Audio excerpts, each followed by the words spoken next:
Los invito a buscar en sus Biblias Efesios capítulo 4, versículos 1 al 3. Vamos a mantenernos ahí, tal vez, no tal vez, sino que está muy conectado con el 4 al 6, pero hoy nos vamos a mantener un poco dentro de los primeros 3 versículos. Efesios capítulo 4, del 1 al 3. Perdonen, pero hoy me transmitió la voz Lucas. No es culpa de él. El título, lo que vamos a meditar en esta noche es el carácter de un andar con dignidad. Les vuelvo a repetir, el carácter de un andar. Gracias. El carácter de un andar con dignidad. Efesios 4, de 1 al 3. Yo pues, preso en el Señor, os ruego que andéis como es digno de la vocación con que fuisteis llamados, con toda humildad y mansedumbre, soportándoos con paciencia los unos a los otros, solícitos en guardar la unidad del Espíritu en el vínculo de la paz. Señor, te entregamos nuestra meditación, este tiempo. Gracias porque tú nos hablas, Señor, y enséñanos en esta noche, incluyéndome a mí. En nombre de Jesús. Amén.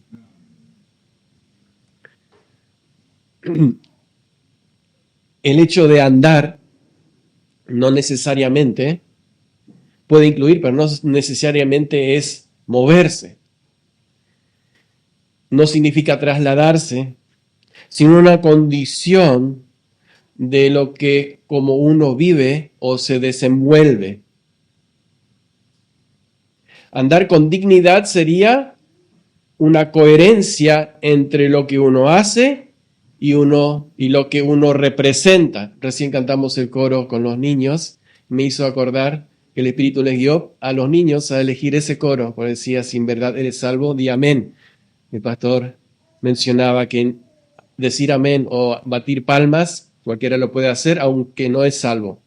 Pero testificar con la vida es otra cosa. Y eso es lo que el apóstol Pablo va a, o nos está queriendo decir en esta noche, en estos versículos.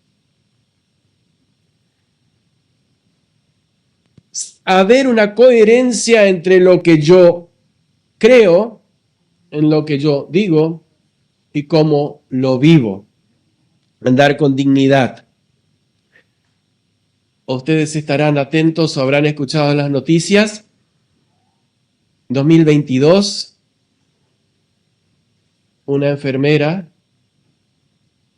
inyectó alguna sustancia en 13 bebés, 5 fallecieron. Ahora, esta enfermera tenía una vocación, tenía un llamado, pero nunca reflejó, nunca vivió, o en esa parte por lo menos, no hizo lo que debía hacer según ese andar o reflejar lo que ella creía y había predicado o había jurado con lo que ella estaba haciendo. Ella no reflejó la dignidad de ser enfermera en ese momento. Digo, esto todavía el juicio no terminó, o sea, todavía no está la sentencia, pero por lo menos está el pedido ya de la sentencia. Ahora, en el hecho de ser cristiano, ¿qué sería andar con dignidad como creyente? Pablo pasó 3 capítulos, lo que vimos hasta ahora, hablando de la grandeza de Dios, de lo que Dios hizo con toda gracia y misericordia hacia nosotros, entregándose, incluso más allá de lo que nosotros merecíamos, nos hizo sentar en lugares celestiales, todo por su gracia, Y hace 2 domingos o 2 temas atrás habíamos repasado que él terminaba orando y en una doxología, o sea, adorando, alabando a Dios por todo lo que Dios hizo por nosotros. 3 capítulos.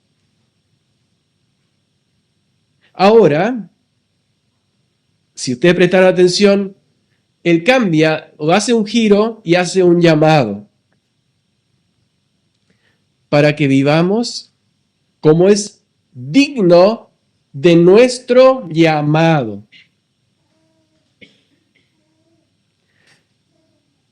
Por lo tanto, este primer punto es el fundamento de lo que Él nos va a exhortar más adelante. Él va a poner un fundamento del por qué lo va a decir.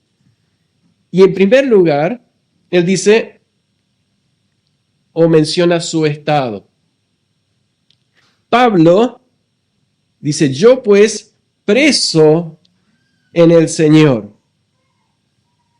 Pablo no estaba con la posibilidad de andar predicando por las calles, sino que en su lugar él estaba andando o mostrando o evidenciando la vocación con que había sido llamado. Pero sí él estaba llamando o pidiendo a aquellos que le estaba escribiendo a esa iglesia en Éfeso, que debían andar con dignidad. Yo preso por causa del Señor.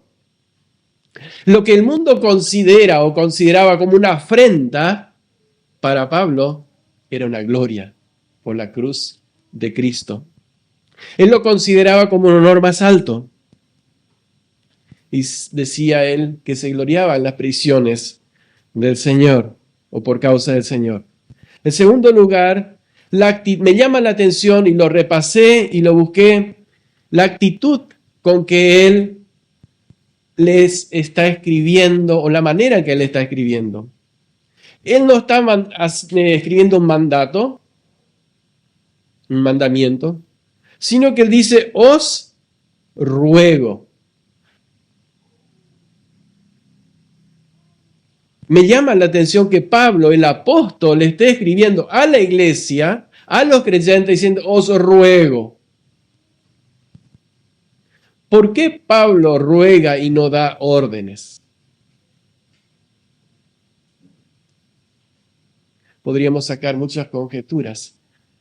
Pero en este sentido, quiero seguir adelante, tal vez en el foco donde él va a llevarnos es precisamente por qué él hace ese ruego.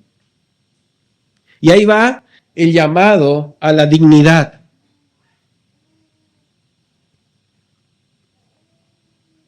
Os ruego que andéis como es digno de la vocación.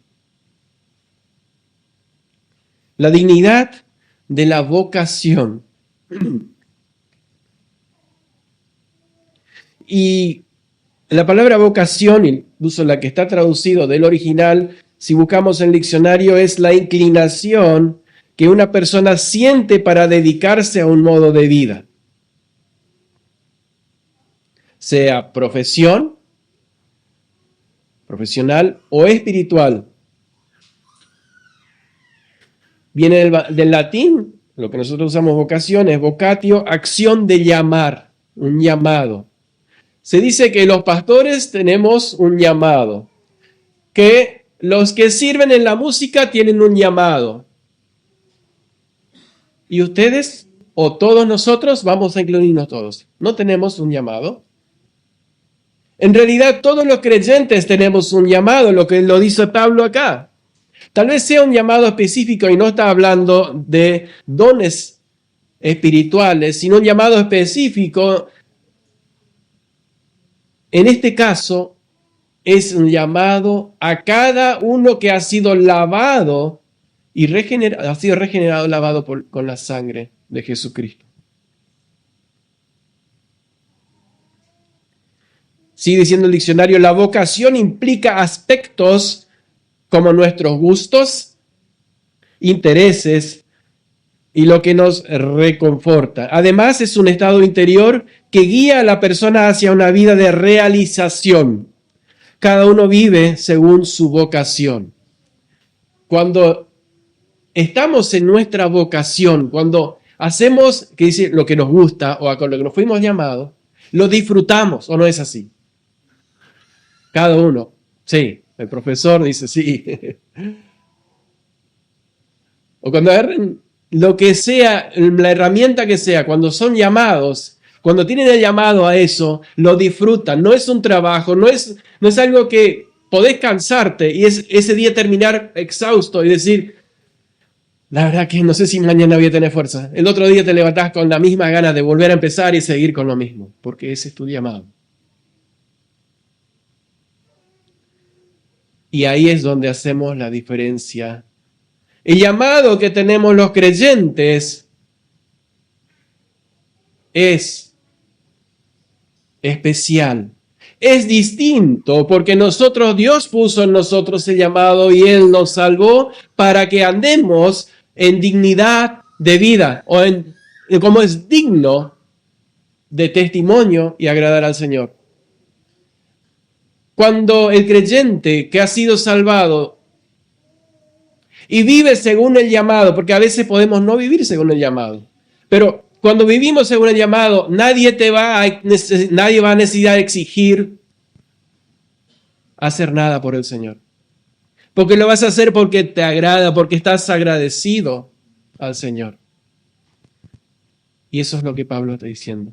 Yo les ruego que ustedes anden como es digno de la vocación con que fuisteis llamados. Cuando en el Nuevo Testamento se usa, es la palabra klesis, pero se usa generalmente o mayoritariamente, es a la invitación que Dios hace al hombre para que acepte los beneficios de la salvación. Y ese llamado que Dios hace, hay muchos textos, yo busqué solo 8, que tienen un adjetivo especial respecto al llamado. Cuando Dios te llama, en primer lugar, cuando Dios llama es irrevocable. Romanos 11:29 dice que sus dones y su llamado es irrevocable. ¿Qué significa irrevocable? Que no se echa para atrás. Cuando Dios te llama, dice, no, una vez Dios me llamó y después ahora ya no siento más el llamado. Y no estás viviendo o no estás andando según la dignidad de la vocación. Eso puede pasar. Segundo lugar, es incondicional. ¿A qué se refiere incondicional? Si ustedes leen, se acuerdan lo que dice 1 Corintios 1:26, dice, ustedes no han sido muchos sabios, ni ricos, ni profesionales especiales, sino que Dios os ha llamado a algo distinto, algo superior. Dios cuando llama no pone condiciones, no dice, bueno, los blancos, los amarillos, o aquellos que tienen un alto coeficiente intelectual, a esos voy a llamar. Dios nos llama a esperanza, Efesios 1:18. La vocación de Dios es suprema, es lo más grande que hay. Filipenses 3:14, es lo más grande para el ser humano, es el llamado que Él hace para que aceptes y vivas la vida que Él te ofrece. No hay otra vida mejor. Si alguien la encontró, avíseme. No la quiero igual. Es digno o digna. 2 Tesalonicenses 1:11, perdón. La vocación o el llamado es firme. 2 Pedro 1:10. 2 Timoteo 1:9 dice que es santo. El llamado es santo, es apartarnos hacia algo especial, llamado santo. Y octavo, llamado es celestial, Hebreos 3:1. Es un llamado de Dios. La vocación es celestial. Es una vocación distinta y ahí es donde no congeniamos con los que no tienen a Cristo, o los que no viven a Cristo. No pueden entender. ciertas acciones, actitudes o vivencias tuyas cuando tus compañeros no te entienden porque ellos no tienen la misma vocación. Oremos por ellos para que Dios les llame, para que vean a Dios, que Dios les abra su corazón. Cuando entendemos cuánto Dios hizo por nosotros, naturalmente queremos servirle y obedecerle por gratitud. Ese es el llamado. Tu amor y servicio al Señor depende de tu comprensión de lo que Él hizo por ti. Tu amor, mi amor y servicio al Señor depende de la comprensión y la gratitud que sientes por lo que Él hizo por nosotros. Y no hablamos de un servicio especial, o un específico, mejor dicho. Servir al Señor. Cada uno, ahí sí son llamados particulares para servir al Señor.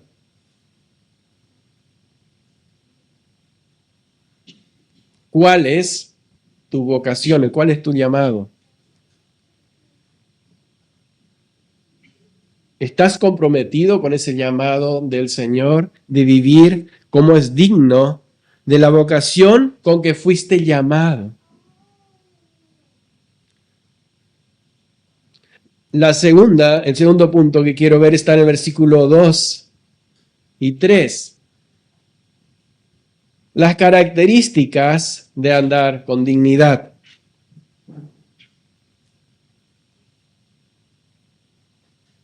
Fíjense cómo conecta Pablo, dice, yo pues preso en el Señor, os ruego que andéis como es digno de la vocación con que fuisteis llamados. ¿Cómo? Con toda humildad. Y esa palabra humildad es en el original humillación de mente, o sea, una mente, no humillado, sino humildad. Y Cristo es el mejor ejemplo, el más grande ejemplo de humildad.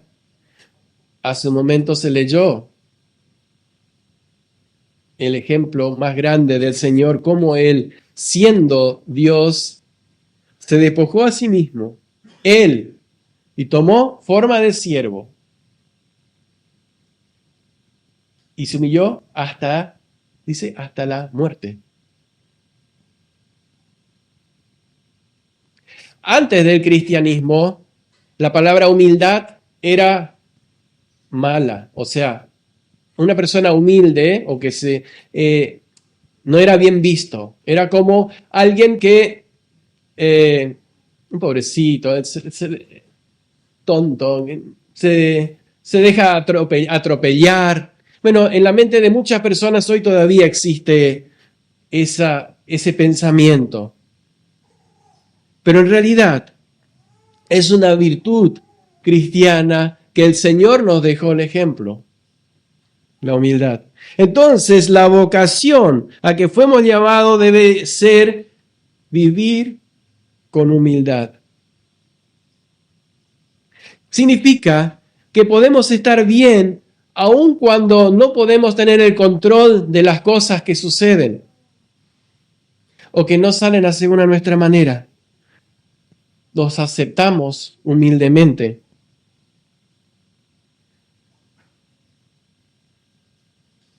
Ahora, ¿cómo podemos crecer en humildad? ¿Sería crecer en humildad o de crecer en orgullo? Yo creo que vamos a la segunda. Para poder crecer en humildad, primero debemos dejar nuestro orgullo, dejar de lado el yo. El yo que pelea por el primer lugar, por el mejor pedazo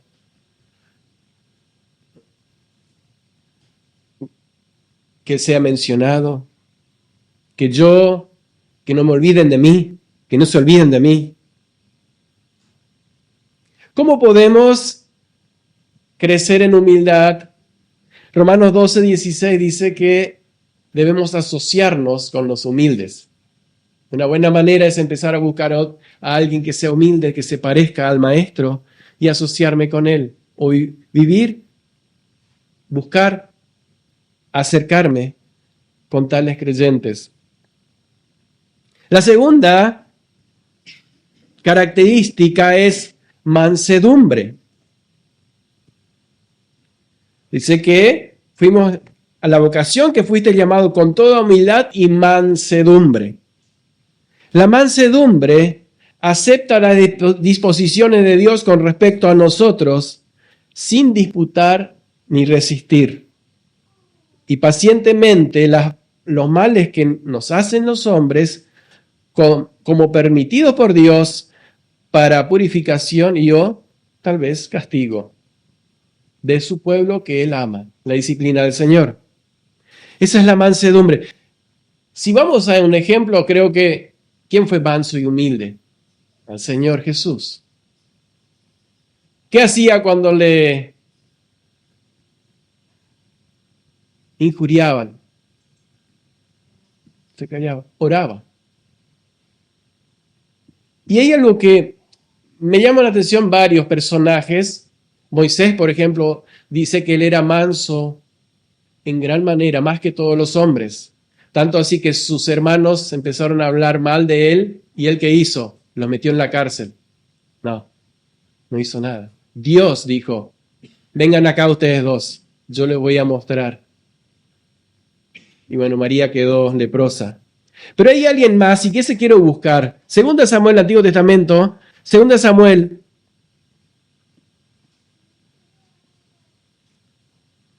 16:11.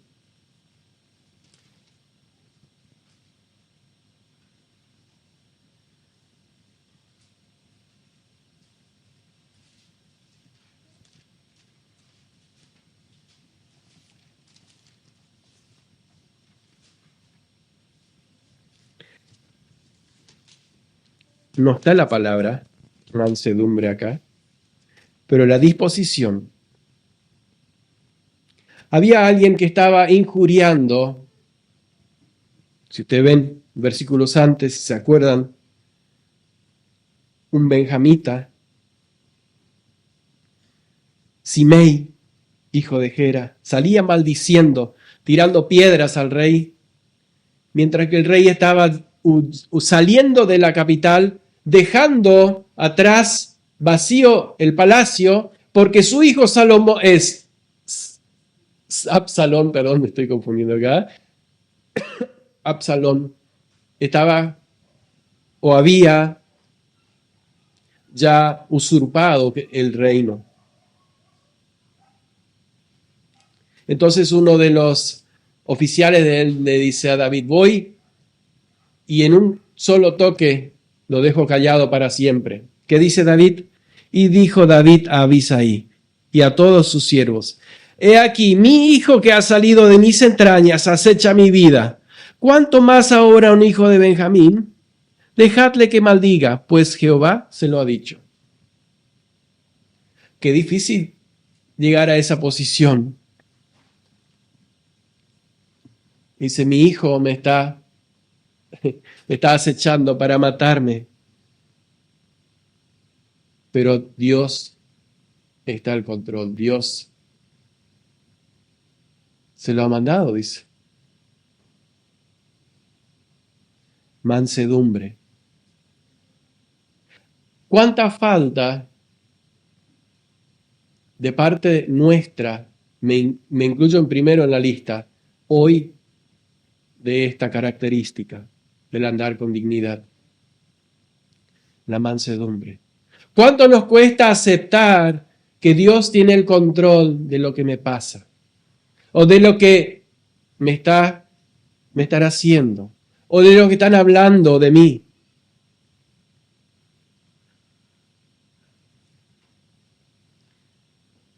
Tercer característica es soportándoos. Sostenerse uno mismo en contra de, es la palabra que se usa acá, traducido como soportándoos. Padecer, soportar, sufrir, tolerar. Y acá sí, esa palabra lo uso, la tolerancia. Ser tolerante. Lo que Pablo está diciendo, con toda humildad, mansedumbre y tolerándose con paciencia. Va la cuarta. La paciencia, y leo lo que me parece una buena definición de lo que significa paciencia. Crisóstomo definió la paciencia como el espíritu que tiene el poder para tomar venganza, pero que nunca lo hace. Me parece una buena definición. Ser paciente con lo que nos pasa es tener calma el momento. Es característico de un corazón compasivo y generoso. La paciencia es una virtud que consiste en soportar con resignación infortunios, trabajos, ofensas, sin lamentarse. La misma palabra, paciencia, viene del latín que significa sufrir. ¿Cuánto a veces buscamos evitar el sufrimiento? La paciencia es la capacidad de esperar calmadamente y lidiar con obstáculos y frustraciones sin alterarse. Se cierra una puerta. Señor, tú la has cerrado. Se abre la puerta, Señor, gracias. Qué lindo sería vivir así, siempre. Pero ¿cuántas veces luchamos con la antipaciencia, digo yo? Vivimos en un mundo donde todo tiene que ser ya y ahora. Y entonces a cualquier contratiempo nos enojamos hasta con algo inerte, como un semáforo o con una computadora o un celular que no responde. ¿O no? Paciencia. Pero ¿a qué está apuntando todo esto el apóstol? Bueno, la dignidad del llamado o la vocación, con toda humildad y mansedumbre, soportándoos con paciencia los unos a los otros. Lo que está apuntando es a la confraternidad, o sea, a la unión de los hermanos. Y esta paciencia se corresponde o se une en lo que es, en el versículo 3, solícitos en guardar la unidad del Espíritu. La unidad entre hombres que tenemos temperamentos distintos, tenemos pensamientos distintos y tiempos distintos. ¿No les ha pasado que a veces quisieran empujar a alguien que vaya más rápido o frenar para que vaya más lento? Paciencia. Solo la paciencia que da el Espíritu para hacerle digno a la vocación que el Señor nos ha llamado.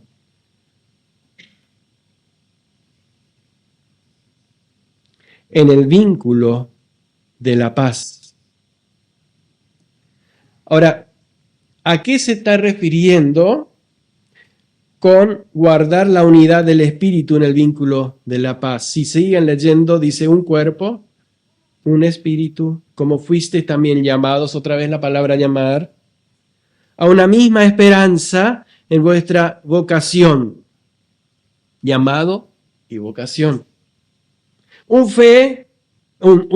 Señor, una fe, un bautismo, un Dios y Padre sobre todo, el cual es Padre de todos, el cual es sobre todos y por todos y en todos. Eso será para la próxima. Pero ¿a dónde está apuntando cuando el apóstol está diciendo solícitos en guardar? Solícito es apurarse o apresurarse a hacer algo, esforzarse y procurar. O sea, no cuando se me dé o cuando se dé, sino yo hago, se usa mucho la palabra hoy proactivo, ¿eso está bien? ¿Sí? Ser proactivo, tal vez podríamos, no sé si tiene una versión que lo usa, Pero podríamos poner, sé proactivos en guardar la unidad del Espíritu. No, esa es mi versión, no la cambien. Guardar, dice solícitos en guardar la unidad. Guardar como algo que estamos cuidando que no se pierda. ¿Tienen algo de valor que tienen bien guardado y saben dónde está? Bueno, a veces guardamos tan bien que después no nos encontramos. Pero cuando a lo que Pablo está apuntando acá, en guardar la unidad,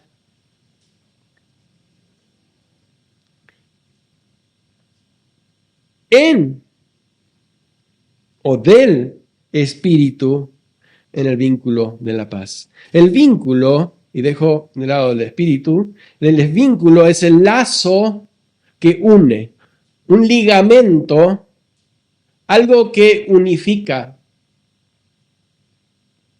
El vínculo sería cuando tienen dos papeles, le ponen un poco de boligoma o plasticola, los unen, están vinculados. Ese es el vínculo. Ese es el principio que unifica. Pero dice algo más y va un poco más allá. Dice de la paz. La paz es lo que debe unir. O sea, lo que va a apuntar el apóstol es vivan de una manera que todas sus acciones en mansedumbre, soportando, con paciencia, busquen la paz para estar unidos. Ahora, ¿dónde está el límite de ese vínculo o de esa unidad? El Señor Jesús mismo oró por los discípulos, dijo que sean uno. La unidad en sí misma no es buena ni mala, ahora me explico. Depende a qué apunta. Herodes y Pilato se unieron en su odio contra Jesús y esa unidad no fue buena. Pero Pablo y Silas se unieron a cantar y esa unidad sí fue buena. Ahí, a ver si podemos entender o por ahí resumir a lo que vamos.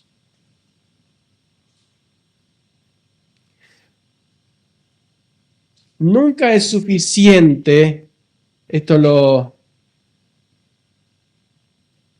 escribe un autor, dice, nunca es suficiente llamar a los cristianos a tener unidad. No quiero que me malinterprete, por eso hoy quiero ser lento y claro a lo que voy. Hace 50 años, John Piper fue, pero ahí me acordé. Dijo, hace 50 años mi iglesia en Carolina del Norte, si no me equivoco, mi denominación, mejor dicho, en Carolina del Norte, votó en unidad para que los negros no asistan a los servicios religiosos. Por eso hay que tener cuidado a qué unidad estamos hablando cuando hablamos de unidad. O lo que pasa hoy comúnmente, las denominaciones protestantes votan si pueden aceptar o no a las personas trans o de la línea LGBTIQ como ministros. Y adivinen, muchas veces ganan en unidad, que sí. Entonces, cuando hablamos de unidad, tenemos que ver 4 cosas. En primer lugar, la fuente. ¿Cuál es la fuente de la unidad? 4.3 lo dice. Solícitos en guardar la unidad del Espíritu. El Espíritu Santo es el dador de la unidad. Ya en 1 Corintios 12:13 podemos leerlo. ¿Lo quieren leer? Lo buscamos.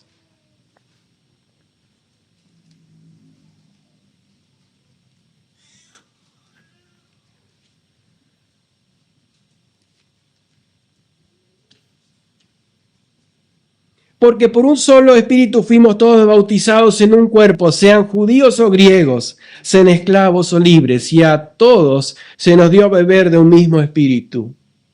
Esto es mucho más que una lista de miembros donde están todos los miembros judíos, esclavos, libres, no judíos, griegos, todos. Porque el espíritu, el que nos llama a esa vocación tan grande, tan sublime que hemos tratado al principio. Tenemos ese mismo llamado.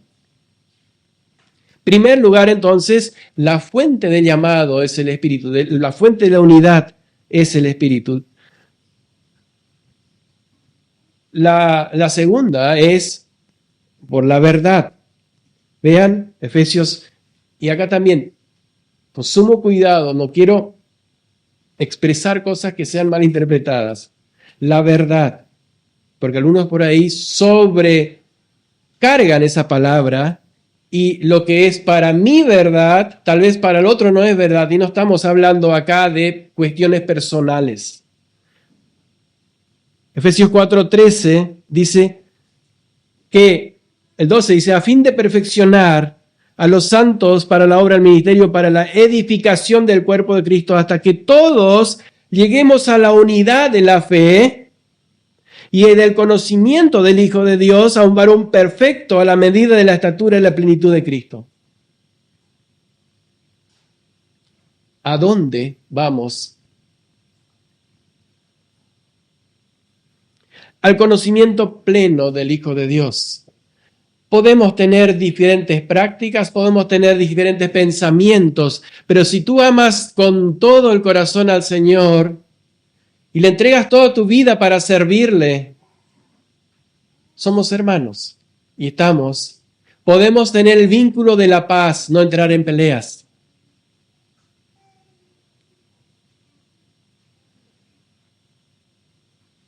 La unidad que se busca, la unidad en la verdad. Aunque la unidad cristiana es mucho más que una verdad compartida, porque eso podía ser una denominación o un grupo que comparten más o menos las mismas ideas. Estuve leyendo hoy a Spurgeon sobre eso. Le hago bien cortito. En una parte él menciona a una persona, dice, odio lo que practica tanto como al diablo, al literal. Bueno, eran otras épocas en decir las cosas. Pero si yo encuentro a un creyente que ame tanto al Señor como fulano de tal, nadie va a decir, ese es tu hermano, tenés que abrazarlo. Yo voy a ir y lo voy a abrazar.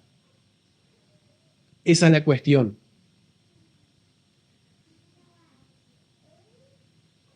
No necesitamos hacer una superiglesia, decía él, porque la superiglesia la vemos ahora, tiene un papa y está bastante mal. Perdón, pero él lo mencionó así, yo lo digo tal cual lo menciona.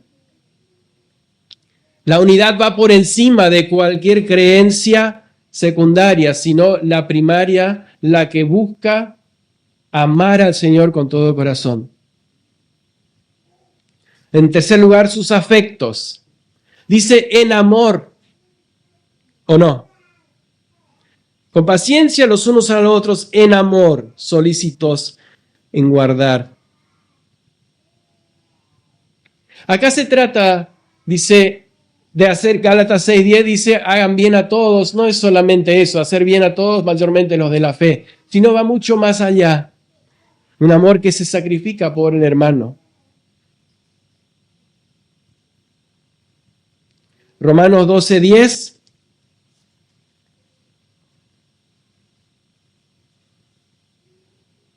Amaos los unos a los otros con amor fraternal. En cuanto a honra, prefiriéndoos unos a otros.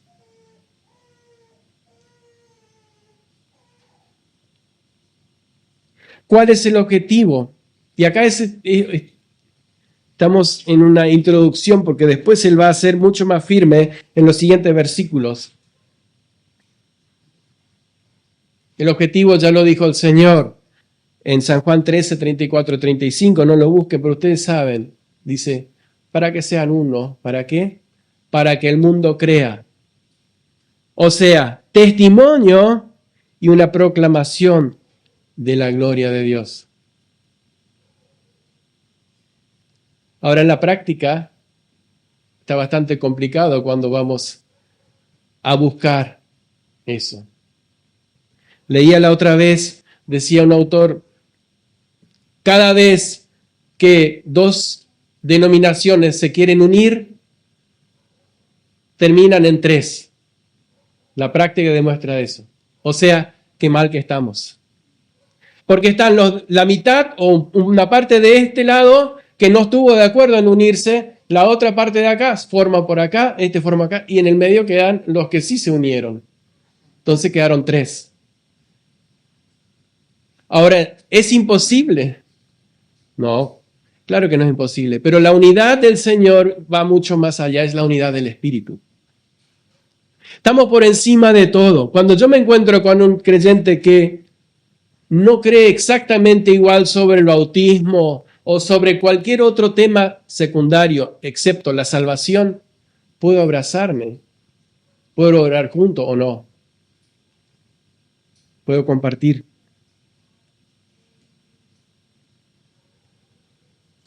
Como conclusión, Pablo no ruega al Señor, sino a los creyentes a andar con dignidad.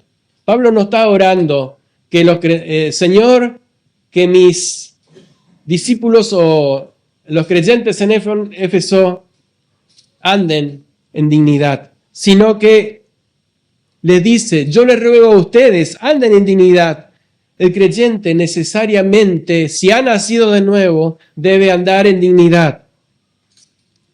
Reflejar así el carácter de Cristo, donde la humildad, la mansedumbre y la paciencia soporta las diferencias con los demás hermanos. Debemos esforzarnos en mantener la unidad porque nunca en la Biblia nos dice que nosotros creemos la unidad. La unidad está creada. Dios hizo una sola iglesia, llamó un solo cuerpo. Somos un solo cuerpo, ya Lucas lo dijo al principio. Y hoy muchos en otros lugares ya se han reunido, pero otros, hoy en este momento estamos en el mismo, y un día todos vamos a estar con el Señor. Dios nunca nos manda crear unidad entre creyentes, sino mantener la que el Espíritu ha creado. Nuestro deber es ese. Entonces, llamado a la vocación que nosotros tenemos es andar de una manera digna de representar al Señor en donde estemos y a su vez en conjunto con otros creyentes. Eso es lo que el Señor nos llama en esta noche a hacer. Los invito a orar. Señor, muchas gracias, porque tú fuiste el ejemplo supremo de mansedumbre, de humillación, no porque te humillaron, sino porque tú te humillaste. Y gracias, Señor, porque en ti podemos encontrar el mejor ejemplo donde seguir esa vocación, ese llamado que nos has dado a nosotros como hijos tuyos, en llevar en alto, ser dignos de llevar tu nombre, ser llamados cristianos, seguidores de Cristo. Te lo pedimos en el nombre de Jesús. Amén.